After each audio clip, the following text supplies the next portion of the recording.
Who do I think I am? I used to think I was invisible, but not anymore. I stand here for all survivors of sexual assault to make our struggles evident. I am starting a movement. The I am not invisible movement. Why? Because it's needed. Some estimates states that as many as 1 in 4 women will be raped or sexually assaulted sometime in their lifetime. That makes them members of my not-so-exclusive sorority.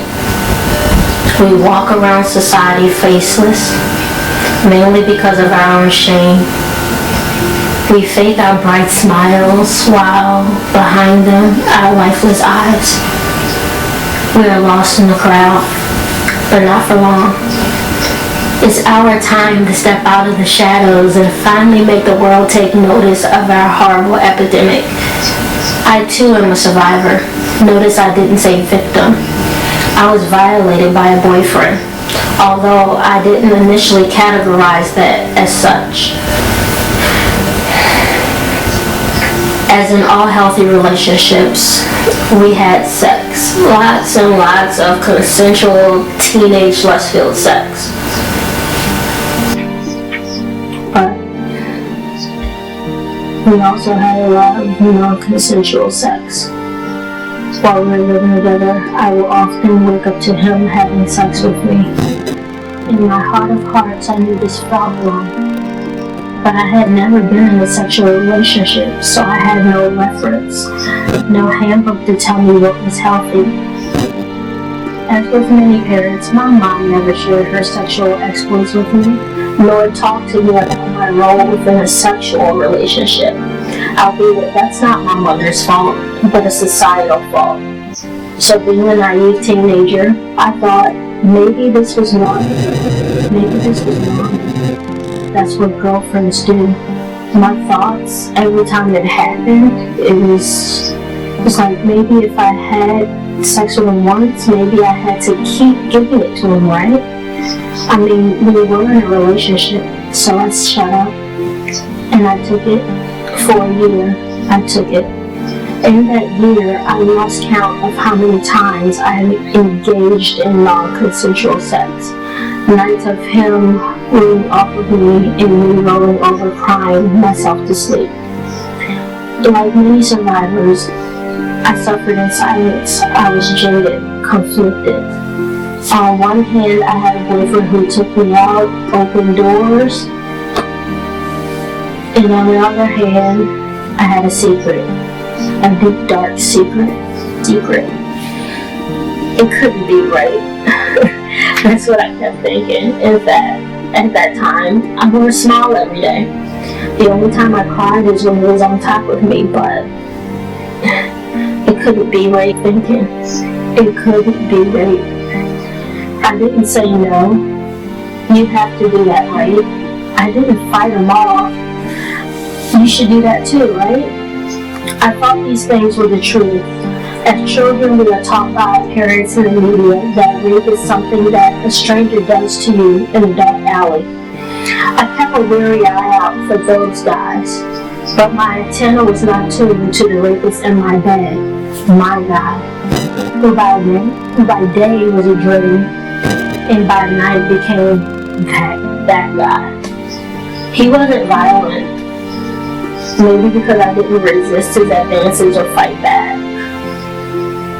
I remained compliant, so again, it couldn't be rape, could it? Let me be the one to tell you now that any sex that is engaged in without consent is rape. Your lack of fighting back is not consent.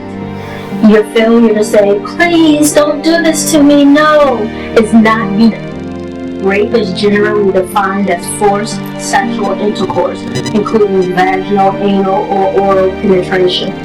Penetration may be by a body part or an object. This would lead you to believe that what I endured was not rape at all. In fact, that definition might make you believe what I believed back then, that by not fighting back and neglecting to continuously scream no, that I wasn't being raped at all.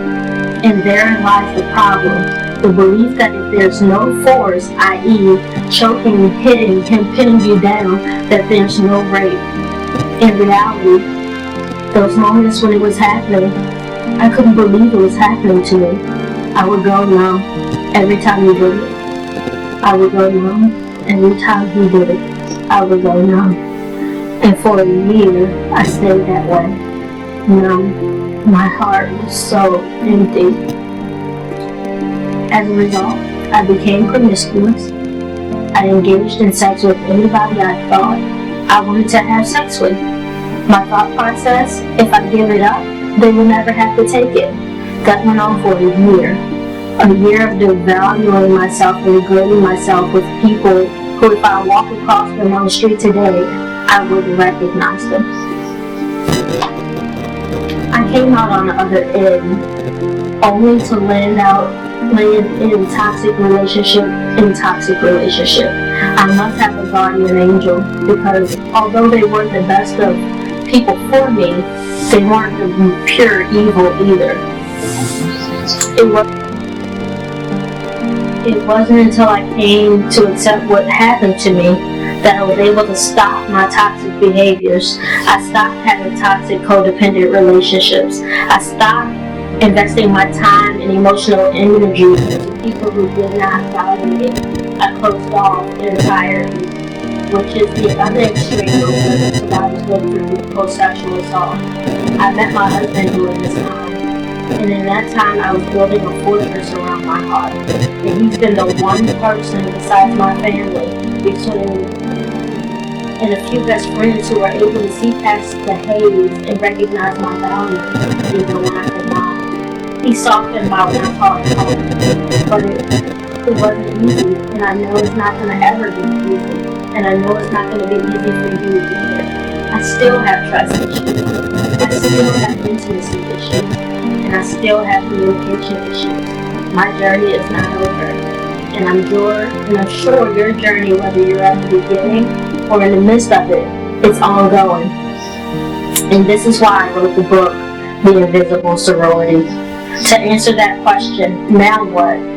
I want you to join me and countless others in a movement that will not define you, but will enhance you and countless others. Your smile, your story, your voice could bear witness to those who are spiraling out of control, and assure them that there is indeed a light at the end of the tunnel. To begin, I ask that you add your beautiful, radiant face to our sorority membership gallery by tagging yourself on Instagram with the hashtag The Invisible Sorority. Your image will be automatically added to the sorority membership gallery at the end below. Remember,